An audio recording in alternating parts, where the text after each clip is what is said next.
Truth is a fire that consumes its bearer. With these words, Carlo Michelstaedter reveals the essence of his philosophy, a burning vision of existence that tears away every comfortable illusion we hold dear. It's a vision so intense that it would ultimately consume him, leading to his death at just 23 years old. We all build walls around ourselves, beliefs, hopes and dreams that make life feel meaningful. But Michelstaedter saw through these walls.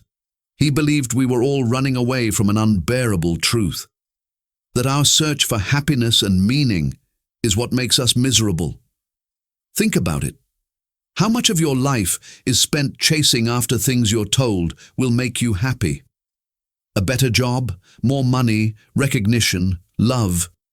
Yet the moment you get them, you're already looking for something else. Michelstaedter wasn't just another gloomy philosopher writing from an ivory tower. Born in 1887 in Gorizia, then part of the Austro-Hungarian Empire, he lived during a time when the world was teetering on the edge of massive change. Born into a wealthy Jewish family, he could have lived a comfortable life, accepting the world as it was. Instead, he chose to question everything, to dig deeper into why humans live the way they do and why we can't seem to find lasting happiness.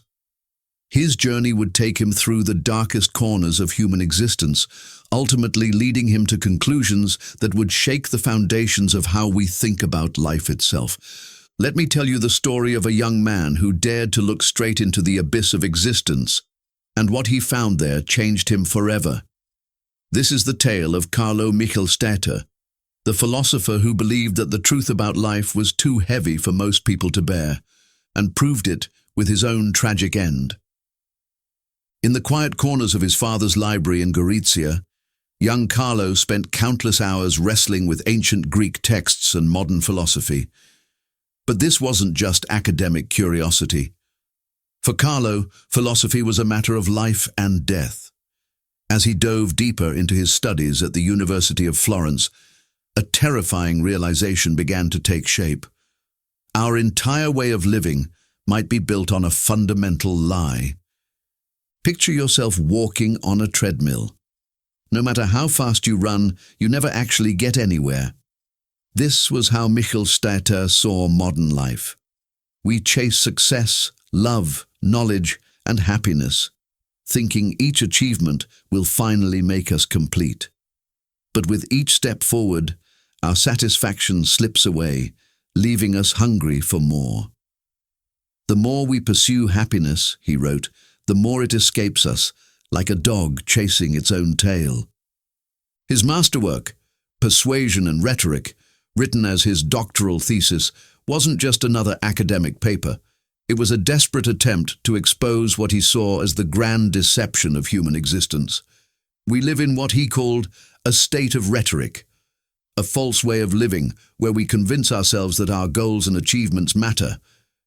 But true persuasion, as he called it, meant facing the terrifying emptiness behind all our busy pursuits.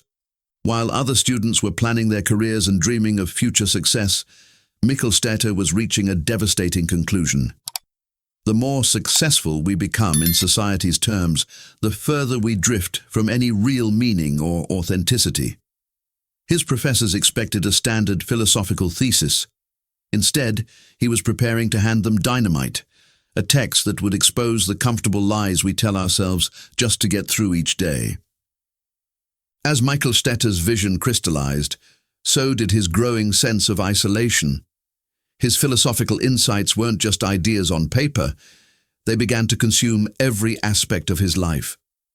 While his fellow students discussed politics and career prospects over coffee in Florence's bustling cafes, Carlo withdrew further into himself, haunted by the weight of his discoveries. His family noticed the change too. Letters home became darker, filled with cryptic references to the impossibility of authentic living. His mother's concerned replies went largely unanswered. How could he explain to her that the comfortable life she imagined for him, a respectable academic career, marriage, children, now seemed like just another form of self-deception? The gap between him and the world grew wider with each passing day. The turn of the century brought waves of optimism across Europe. New technologies promised progress. Political movements spoke of utopian futures, and the modern world seemed full of possibility. But Michelstaedter saw through it all. In his notebooks, he wrote scathing critiques of what he called the machinery of progress, a system that kept people distracted from the fundamental emptiness of their existence.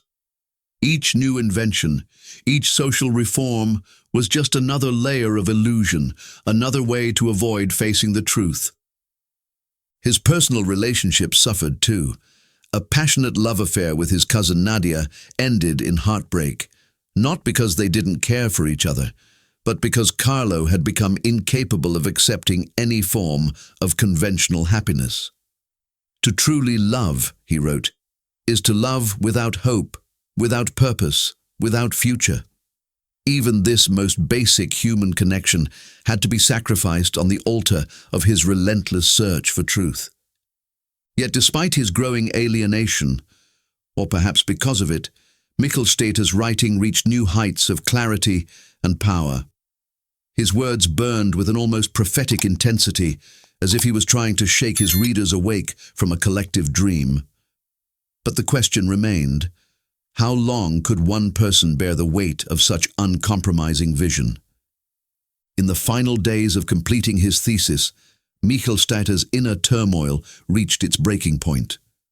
The manuscript of Persuasion and Rhetoric lay finished on his desk, its pages filled with insights that would only be truly appreciated decades after his death.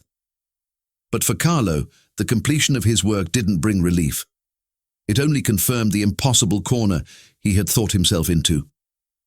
His final letters reveal a man who had stripped away every consolation, every comforting lie that makes life bearable. "We build our lives on foundations of smoke," he wrote, "and call it solid ground." Unlike philosophers who found ways to reconcile their dark insights with daily life, Michelstaedter refused to compromise. The very day after completing his thesis, on October 17, 1910, he took his own life with a revolver. The tragic irony wasn't lost on those who later studied his work. Here was a philosopher who had seen through the illusions that keep us going, but in doing so had made his own existence impossible. His death wasn't just a personal tragedy, it stood as a testament to the devastating power of his ideas.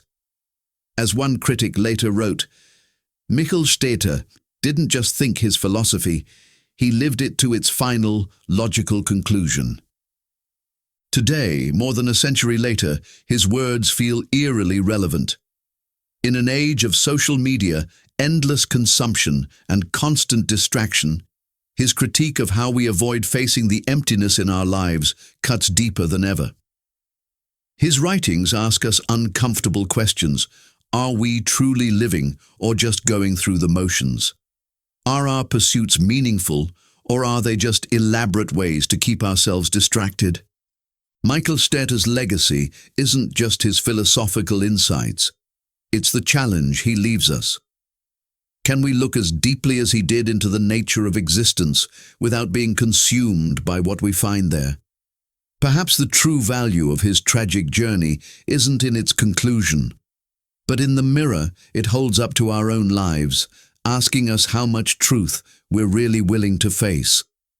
In the end, Michelstaedter's story tells us something profound about the price of seeing too clearly. His writings weren't meant to comfort us. They were meant to shake us awake. Each page asks us, how much of what we call life is just an elaborate game we play to avoid facing harder truths? Some might call his end a failure, proof that his philosophy led nowhere. But perhaps that misses the point. In a world where we're constantly running from one distraction to another, from one achievement to the next, never stopping to ask why, Michelstaedter chose to stop running. He looked directly at what most of us spend our lives trying to avoid seeing. We wake up each morning, check our phones, go to work, pursue goals, seek approval, and plan for futures that may never come. Michelstaedter would ask, are we living or just going through the motions? Are we truly present, or just killing time until time kills us? These questions don't have comfortable answers. Maybe they're not supposed to. His final words in his thesis seem to echo through time. The person who wants to own their life must learn to live without tomorrow. In our age of endless distraction and constant noise, perhaps we need Michelstaedter's voice more than ever. Not to follow his path to its end, but to remember that being alive means more than just existing. Even if the truth burns, sometimes we need to feel that fire to remember we're truly alive. If there's one lesson from Michelstaedter's tragic journey, it might be this. The truth about existence might be harder to bear than we imagine, but refusing to look at it doesn't make it go away.